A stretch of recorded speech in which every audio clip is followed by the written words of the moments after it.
Только что приехал домой с ранчо, где я вчера вечером взял интервью у палестинской женщины, которая в настоящее время проживает в Швеции. Значит, я ее попросил интервью дать сначала, две части. В одной части на английском, а во второй части на шведском. Сейчас я закачаю, можете посмотреть, но лень мне заморачиваться с субтитрами. Это будет очень долгая история, а мне хочется побыстрее это выложить. Поэтому просто нажмите там автопереводчик, он сейчас хорошо переводит и с английского, и со шведского, и вы поймете, что она рассказывает. Так что смотрите. Наступил вечер после трудового дня короткого, немножко попилил пень. Вот, и сейчас у нас торжественный ужин. Почему? Потому что, во-первых, сегодня первый, можно сказать, открытие сезона на ранчо. И у нас еще в Альбори такой день в Швеции, когда, значит, все должны бухать обязательно вечером. Еще при этом можно жечь костры. Вот. Не знаю, как мы будем жечь костры или нет, но, по крайней мере, у меня тут интересная компания. Вот, очень такая симпатичная женщина. Hey. Hi. Vad heter du? Ja, English or Swedish or? Svenska? Svenska. Ja, jag heter Hannan och vi pratade om valborg och det är ett sätt för oss i Sverige att välkomna sommaren. Vi kommer inte riktigt att göra valborg firande här. Alla svenskar firande idag. Ja, de flesta. Alltså, we make like huge fire. Dricka vin. Folk dricker lite för mycket. Vi dricker så, ja. vin Yeah, och brandy. Jag dricker brandy. Yeah. And some people don't really drink because they think it's the day before the 1st of May, so it's good to be awake and don't really drink too much. But we say hello from Sweden. Och berätta lite om vad då? Om Sverige. Om Sverige? Alltså, vad... Ja, åsikt. Ja, de vet min åsikt och din åsikt. And you would like me to say my opinion in English or in Swedish? In English. Okay. Ja. Mm. I like Sweden. I think it's... Alla svenskar pratar engelska och svenska. Ja, alla svenskar minimum pratar engelska och svenska. Två. Precis. Men I like Sweden. I think it's a good country. It's a safe country. It's a quiet and calm country. But yeah, there are like some vibes that are missing. But we try to enjoy life here.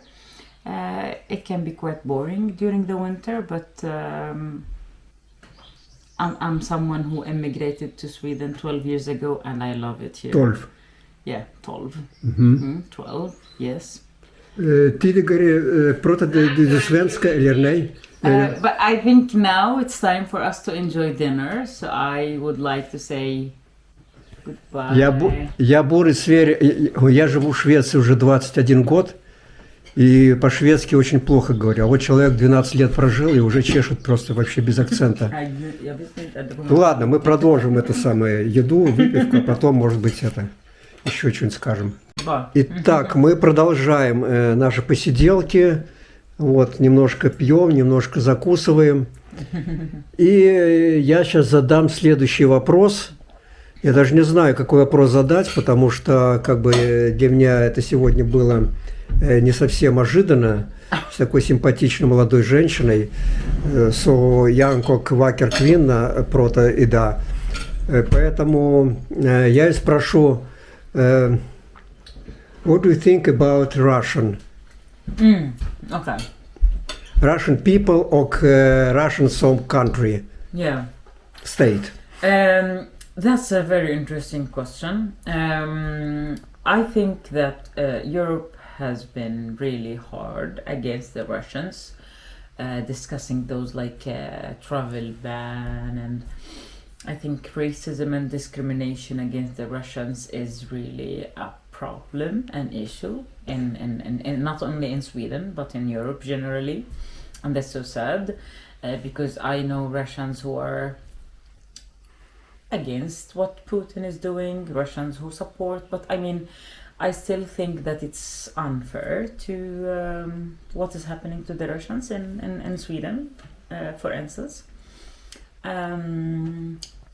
Yeah, but what Russia is doing,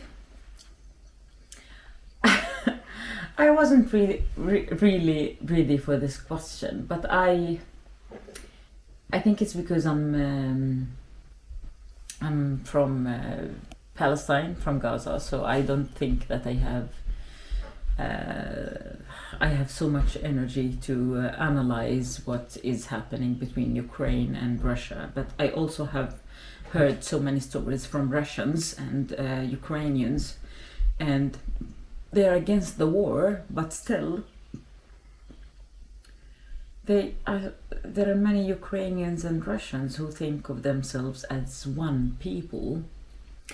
But I mean, for me, as someone who's living in Sweden now, I always try to avoid this discussion, just because it's like, also Sweden has chosen a side, which is Ukraine, and it's not only political, it's gone beyond that. I mean, the Russian people, the Russian workers, the Russian doctors, researchers are paying a high price.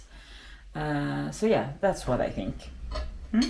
Сейчас я спрошу ее, что она думает насчет эмиграции в Швецию, как это было раньше и как это будет сейчас.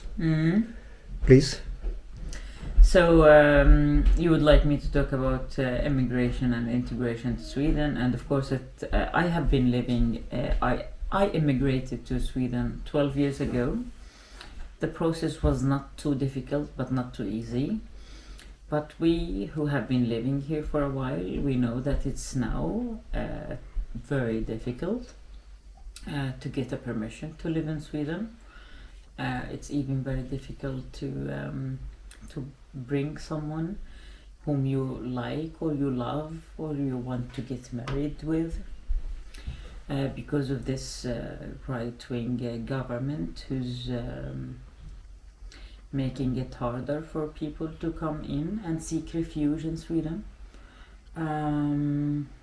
Many comments and many opinions about the Swedish language. They wanted to make it obligatory to get a permission to live in Sweden, to learn the language, and I think it's unfair. I think people who want to seek refuge, who escape the war or poverty or human disasters, natural disasters, or any or such a thing, they just want to move to Sweden. Some of them want to learn the language and work, and yeah, that's good. Good for Sweden, good for them maybe. But I think it should be also possible to people who just want to relax, want to take a rest, who want to own a house and have like maybe people who speak Russian or who speak Arabic or who speak Persian as neighbors. It doesn't have to be obligatory to speak Swedish. I think it's good to learn some Swedish, but you don't need really to master the Swedish language, a language that you only speak here. Yeah, so it's interesting for me, who have been living in Sweden for 12 years, to follow all of those changes, but it will be more interesting to follow what is happening next. Thank you. Thank you very much.